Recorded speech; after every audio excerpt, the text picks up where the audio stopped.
গজল গাবো, এটার নাম হচ্ছে ও নদী রে।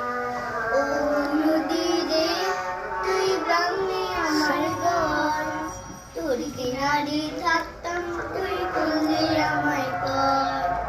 ও নদী রে, তুই ভাঙলি আমার ঘর, তোর কিনারে থাকতাম, তুই করলি আমায় পর।